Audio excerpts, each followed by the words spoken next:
ഓണക്കല്ലേ. അപ്പോൾ ഓണസദ്യയുടെ ഒരു പ്രധാന ഐറ്റമായിട്ടുള്ള അവിയലാണ് ഞാനിപ്പോൾ ഉണ്ടാക്കാൻ പോണത്. ഓണസദ്യയുടെ അവിയൽ, ഓണസദ്യക്ക് വേണ്ടി ഉണ്ടാക്കുന്നത്. അപ്പോൾ അതിന് വേണ്ടി എടുത്തിട്ടുള്ള കഷ്ണങ്ങൾ മുരിങ്ങക്കായ, സവാള, പച്ചക്കായ, ചേന, ഇതൊക്കെയാണ് ഞാൻ എടുത്ത്. പിന്നെ നീളം പയർ, അച്ചിങ്ങപ്പയറെന്നും പറയും ചില സ്ഥലത്ത്, ഞങ്ങളിവിടെ നീളം പയറെന്ന് പറയും, അതാണ് അങ്ങനെ പറഞ്ഞത്. പച്ചപ്പയർ, ഇതൊക്കെയാണ് ഞാൻ ഇതിലെടുത്തിട്ടുള്ളത്. അതിപ്പോൾ ഏത് കഷ്ണങ്ങളായാലും എടുക്കുക. ഇതിപ്പോൾ കൂടുതൽ ഉറപ്പുള്ളത് നോക്കിയിട്ടാണ്. അപ്പോൾ മുരിങ്ങക്കായുടെ വേവ് ഇതിൽ മറ്റുള്ളതിനോട് ഒരുമിച്ച് ഒരേപോലെ ശരിയായി വരില്ല. അപ്പോൾ അതുകൊണ്ട് ഞാൻ ഈ മുരിങ്ങക്കായ മാത്രം വെറുതെ ഒന്ന് തനിച്ചൊന്ന് വേവിക്കുകയാണ്. അല്ല, ഇതിലൊരുമിച്ച് വെന്ത് വരുമ്പോഴേക്കും മറ്റുള്ള ഈ മുരിങ്ങക്കായുടെ കഷ്ണം വേവില്ല, ബാക്കിയുള്ള കഷ്ണങ്ങളൊക്കെ ഉടയുകയും ചെയ്യും. അപ്പോൾ ഇതിൻ്റെ എല്ലാം ഈക്വലായ ഒരു വേവിലേക്ക് എത്താൻ വേണ്ടിയിട്ടാണ്. അപ്പോൾ മുരിങ്ങക്കായ മാത്രം ഒന്ന് എടുത്ത് വേവിക്കാൻ.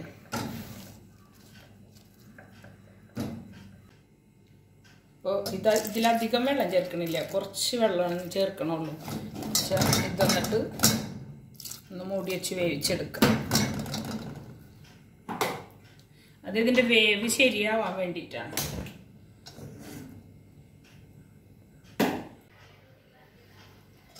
മുരിങ്ങക്കായ വേവിച്ചെടുത്തിട്ടുണ്ട്. അപ്പോൾ അത് പൊട്ടിയിട്ടില്ല, പൊട്ടാതെ എടുക്കുകയാണ്. കുറച്ച് വെന്തിട്ട്, മുഴുവനായിട്ട് വെന്ത് പൊട്ടിക്കഴിഞ്ഞാൽ അതിലൂടെ ആകുമ്പോൾ അത് ഇതായി ഒറ്റ വിട്ട് പോകും. ഇതാകുമ്പോൾ പകുതി വെന്തിട്ടുണ്ട്. ഇനി ബാക്കി എല്ലാ കഷ്ണം കൂടെ ഇട്ടിട്ട് വേവിച്ച് കുറച്ച് വെള്ളം ഉണ്ട്.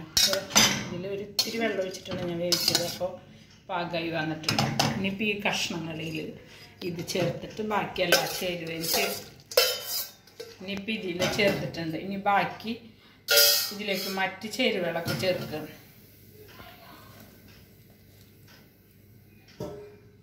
പച്ചമുളക് ഞാൻ 3 എണ്ണം എടുത്ത് വെച്ചിട്ടുണ്ട്. 3 പച്ചമുളക്, പിന്നെ കറിവേപ്പില,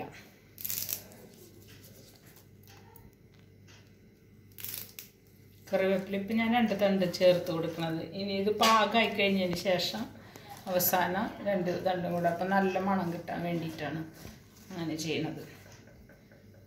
അത് പിന്നെ ഇതിലേക്ക് ഇനി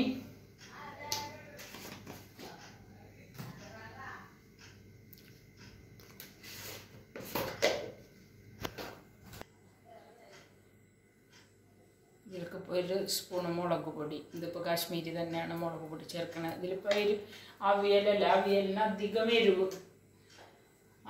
അധികം എരിവ് വേണ്ടല്ലോ, അപ്പോൾ കുറച്ച് എരിഞ്ഞിടുള്ളൂ. പിന്നെ പച്ചമുളക് ഒക്കെ ഉണ്ട്. ഇനിയിപ്പോൾ തേങ്ങ ചതക്കണേലും പച്ചമുളക് ചതക്കണുണ്ട്. അപ്പോൾ അതുകൊണ്ട് മുളക് പൊടി കാശ്മീരിയാണ് എടുത്തിട്ടുള്ളത്. അപ്പോൾ അത് ഇതാകുമ്പോൾ എരിവ്, ഇതിന് അവിയലിന് അധികം എരിവ് വേണ്ടല്ലോ, അപ്പോൾ 1 സ്പൂണേ ഞാൻ ചേർത്തിട്ടുള്ളൂ. പിന്നെ പച്ചമുളകിൻ്റെ എരിവെല്ലാം ഉണ്ട്. അപ്പോൾ അത് പോരാതെ ഇനി ഇതിൽ കൂടെ 1 സ്പൂൺ മഞ്ഞൾപ്പൊടി, കുറച്ചും കൂടെ, ഇതിപ്പോൾ നിറച്ചില്ല അപ്പോൾ കുറച്ചും കൂടെ ചേർക്കാണ്ട്. ഇനിയിപ്പോൾ പച്ചക്കറിയിലൊക്കെ ഉള്ള എന്തെങ്കിലും വിഷാംശമൊക്കെ ഉണ്ടെങ്കിൽ അതൊക്കെ പോയിക്കോട്ടെ, ഇതിനോട് കൂടുതലുണ്ട്. പിന്നെ വെളിച്ചെണ്ണ, കുറച്ച് വെളിച്ചെണ്ണ കുറച്ച് കൂടുതലായിട്ട് തന്നെ ചേർക്കണുണ്ട്. അവിയലിന് ഉണ്ടാക്കുമ്പോൾ വെളിച്ചെണ്ണ തന്നെ ചേർക്കുന്നതാണ് നല്ലത്. അവിയലിൻ്റെ ഒരു ടേസ്റ്റ് അത് വെളിച്ചെണ്ണക്ക് തന്നെയാണ് കിട്ടുക, നമ്മുടെ നാടൻ ഒരു രുചി. അപ്പം അതിന് വെളിച്ചെണ്ണ തന്നെ ചേർക്കുന്നതായിരിക്കും നല്ലത്. ഇതെല്ലാം കൂടെ ചേർത്തതിന് ശേഷം ഒന്ന് കൈകൊണ്ട് നന്നായി ഒന്ന് തിരുമ്പാം. എല്ലാ കഷ്ണങ്ങളിലും ഈ വെളിച്ചെണ്ണയും അതുപോലെ തന്നെ ഇട്ടിട്ടുള്ള മുളകും മഞ്ഞളും ഇതെല്ലാം കൂടെ ഒന്ന് കഷ്ണത്തിലൊക്കെ ഒന്ന് പിടിക്കാനിട്ട് കൈ കൊണ്ട് തന്നെ ഒന്ന് നന്നായി തിരുമ്പിയെടുക്കാം. ഒന്ന് വല്ലാതെ ഇങ്ങനെ അമർത്തി തിരുമ്പിയെടുക്കണ്ട, ഒന്ന് അതിലെല്ലാം വിധത്തിലും ആവേണ്ട വിധത്തിലൊന്ന് പുരട്ടിയെടുക്കണ പോലെ ഒന്ന് എടുക്കാം.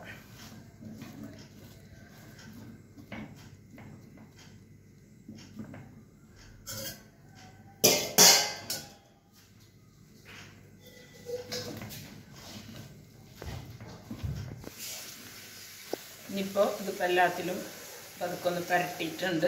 അപ്പോൾ എല്ലാ കഷ്ണത്തുമ്മലും ആവണ വിധത്തിൽ വറ്റിയെടുത്തിട്ടുണ്ട്. ഇനി ഇതിന് പാകത്തിന് വെള്ളം കൂടുതൽ ചേർക്കരുത്. അപ്പോൾ ഇതിൻ്റെ പുളിക്ക് വേണ്ടിയിട്ട് ഞാൻ തൈരാണ് ചേർക്കുന്നത്. അപ്പോൾ തൈരും കൂടെ ചേർക്കുമ്പോൾ അതിൻ്റെ ഒരു വെന്ത് വരുമ്പോൾ അതിൻ്റെ ഒരു വെള്ളം കൂടെ വരും. അപ്പോൾ തൈര് ചേർക്കുമ്പോൾ അധികം വെള്ളം ഇതിൽ ചേർക്കരുത്. പിന്നെ മാങ്ങ ചമ്മന്തിയായിട്ട് അരച്ച് ചേർക്കുകയാണെങ്കിൽ അപ്പോൾ പിന്നെ ഇതിലും കുറച്ചും കൂടെ വെള്ളം ചേർക്കുക. ഞാനിപ്പോൾ ഇത് കുറച്ച് വെള്ളം ചേർക്കുന്നുള്ളൂ.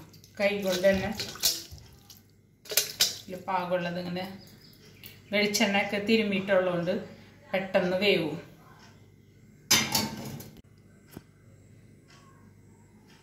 ഇതെല്ലാം കൂടെ തിരുമ്പി എല്ലാം സെറ്റാക്കിയിട്ടുണ്ട്. ഇനി നമുക്ക് സ്റ്റൗ കത്തിച്ച്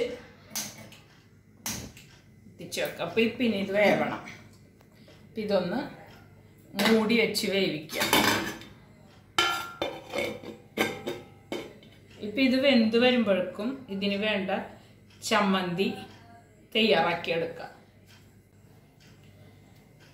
ഈ കഷ്ണം വേവുമ്പോഴേക്കും ഇതിന് വേണ്ട അരപ്പ് തയ്യാറാക്കാം. അരപ്പ് തയ്യാറാക്കാനായിട്ട് എടുത്തിട്ടുള്ളത് 1 മുറി തേങ്ങ, പച്ചമുളക്, നല്ല ജീരകം, ചെറിയ ഉള്ളി ഞാൻ കുറച്ച് കൂടുതൽ എടുത്തിട്ടുണ്ട്. ചെറിയ ഉള്ളി കൂടുതലാവുമ്പോൾ അവിയലിന് നല്ല രുചി കിട്ടും. അതാണത്. അപ്പോൾ അതിന് നമുക്ക് ഇനി ഇതൊന്ന് അരച്ചെടുക്കാം. ആദ്യം ഉള്ളിയും ഇത് നല്ലപോലെ അരക്കണ്ട, കുറച്ചൊന്ന് ചതഞ്ഞ് കിട്ടിയാൽ മതി. ആ ഉള്ളിയും പച്ചമുളകും കൂടെ ആദ്യം ഒന്ന് ചതച്ചെടുക്കാം. അത് കഴിഞ്ഞിട്ട് ഇത് ചേർത്ത് കൊടുത്താൽ മതി. അരപ്പ് തയ്യാറാക്കി എടുത്തിട്ടുണ്ട്. നന്നായി അരയണ്ട, നല്ല ചമ്മന്തി പോലെ ഒന്ന് ചതച്ചെടുത്താൽ മതി. ഇതിപ്പോൾ കല്ലിൽ ചെയ്യുകയാണെങ്കിൽ കുറച്ചും കൂടെ നല്ലതായിരിക്കും. അപ്പോൾ പാകത്തിന് ഇതിപ്പോൾ പാകത്തിന് തന്നെ ഞാൻ ഒന്ന് ഇതാക്കിയെടുത്താൽ മതി. ചതച്ചെടുത്തിട്ടുണ്ട്.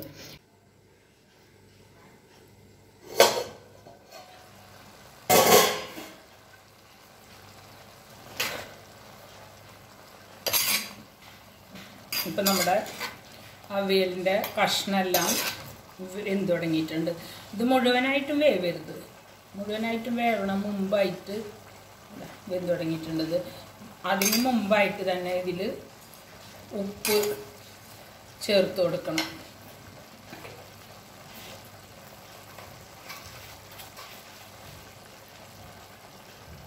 ഞാനതിന് പാകത്തിന് ഉപ്പ് ചേർത്ത് കൊടുക്കും.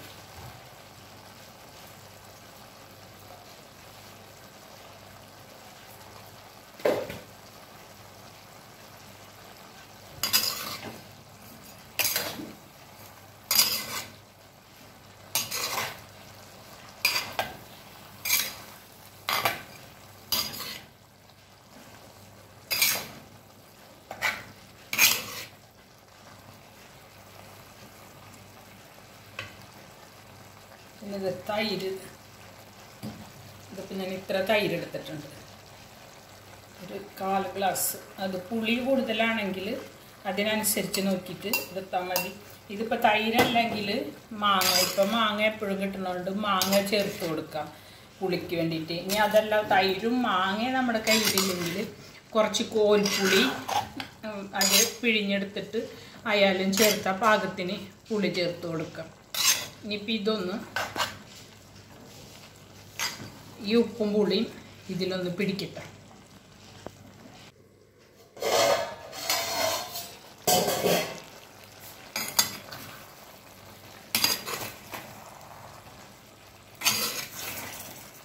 ഇപ്പോൾ നമ്മുടെ അവിയലിൻ്റെ കഷ്ണമെല്ലാം ശരിക്കും പാകത്തിന് വെന്തിട്ടുണ്ട്.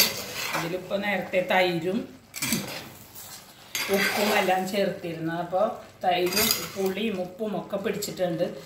അപ്പോൾ ഞാനിത് തയ്യാറാക്കുന്നത് ചട്ടിയിലാണ്, മൺചട്ടിയിലാണ്. അവിയലിന് ഏറ്റവും കൂടുതൽ രുചി കിട്ടാൻ മൺചട്ടിയിൽ ഉണ്ടാക്കുമ്പോഴൊരു പ്രത്യേക രുചി കിട്ടും. അപ്പോൾ കഴിയുന്നതും ഇത് മൺചട്ടിയിൽ ഉണ്ടാക്കാൻ ശ്രമിക്കുക. അപ്പോൾ അത് ഓണസദ്യയുടെ ഒരു ഐറ്റമാണ്. അപ്പോൾ ഓണസദ്യക്ക് വേണ്ടിയിട്ടുള്ള, ഓണസദ്യ ഉണ്ടാക്കുന്നവർക്ക് വേണ്ടിയിട്ടാണ് ഇപ്പോൾ സദ്യയിലെ അവിയൽ. നമ്മുടെ ഓണസദ്യയിൽ ഒഴിച്ചുകൂടാൻ പറ്റാത്തൊരു ഐറ്റം. അപ്പോൾ ഈ വീഡിയോ എടുക്കുമ്പോൾ അതിന് പുറത്തുനിന്ന് നല്ല ശബ്ദം കേൾക്കുന്നുണ്ട്, കുട്ടികൾ കളിക്കുന്നതാണ്. അപ്പോൾ അത് കുട്ടികൾ നല്ല ബോൾ കളിയാണ്.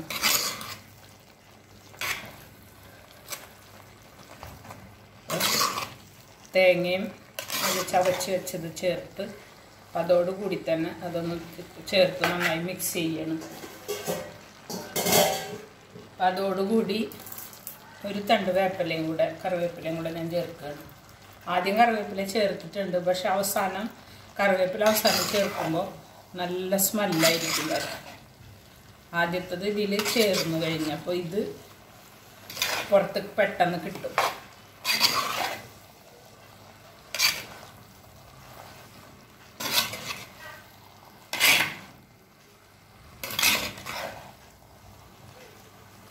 ഈ അരപ്പ് മിക്സ് ചെയ്തത് ഇതിലൊന്ന് യോജിച്ചാൽ മതി. യോജിച്ച് അതിൻ്റെ ആ ഒരു പച്ചമണം പോയി കഴിഞ്ഞാൽ റെഡിയായി. ഇപ്പോൾ ഇത് പച്ചമണമെല്ലാം പോയി, അരപ്പ് ഇതിൽ യോജിച്ചിട്ടുണ്ട്. അപ്പോൾ ഞാൻ സ്റ്റൗ ഓഫ് ചെയ്യണം. സ്റ്റൗ ഓഫ് ചെയ്ത് കഴിഞ്ഞതിന് ശേഷം ഒരല്പം പഞ്ചസാര കൂടരുത്, മധുരം കൂടരുത്. ഇപ്പോൾ ഇതിൻ്റെ ക്വാണ്ടിറ്റി ഇത്രയാണ്. അപ്പോൾ അതിൻ്റെ കണക്കിന് ഞാൻ ഇതാണ് എടുത്തിട്ടുള്ളത്. അതിനൊരു എന്തെങ്കിലുമൊക്കെ ഇതുണ്ടെങ്കിൽ ശരിക്കും എല്ലാ ടേസ്റ്റും റെഗുലേറ്റ് ചെയ്ത് കറക്റ്റായിട്ട് എല്ലാ ടേസ്റ്റും കറക്റ്റായിട്ട് വരാനാണിത്. അതിനോടൊപ്പം തന്നെ ഇപ്പോൾ സ്റ്റൗ ഓഫ് ചെയ്തതിന് ശേഷമാണ് കുറച്ച് പച്ച വെളിച്ചെണ്ണയും കൂടെ. ഇത് താളിച്ചൊഴിക്കില്ല, ഇതിൽ കടുക് പൊട്ടിക്കാറില്ല. അപ്പം അതുകൊണ്ട് ഇതിൽ ചൂടാക്കാത്ത കുറച്ച് പച്ച വെളിച്ചെണ്ണയും കൂടെ ഒഴിക്കുക. പിന്നെ ഒരു തണ്ട് കറിവേപ്പിലയും കൂടെ ഇട്ട് ഇതെല്ലാം അരപ്പ് ചേർത്തതിന് ശേഷം അരപ്പ് ചേർത്തിട്ടൊന്ന് അത് മിക്സായാൽ മതി. അത് കഴിഞ്ഞിട്ടാണ് ഇത് പഞ്ചസാരയും വെളിച്ചെണ്ണ എല്ലാം ചേർത്തത് കറിവേപ്പില അത് എല്ലായിടത്തും ഒന്ന് ഇളക്കി യോജിപ്പിക്കുക. ഇപ്പോൾ ഇത് നല്ല ടേസ്റ്റി ആയിട്ടുള്ള ഒരു അവിയലാണ്. ഇത് എല്ലാവരും ചെയ്തു നോക്കണം.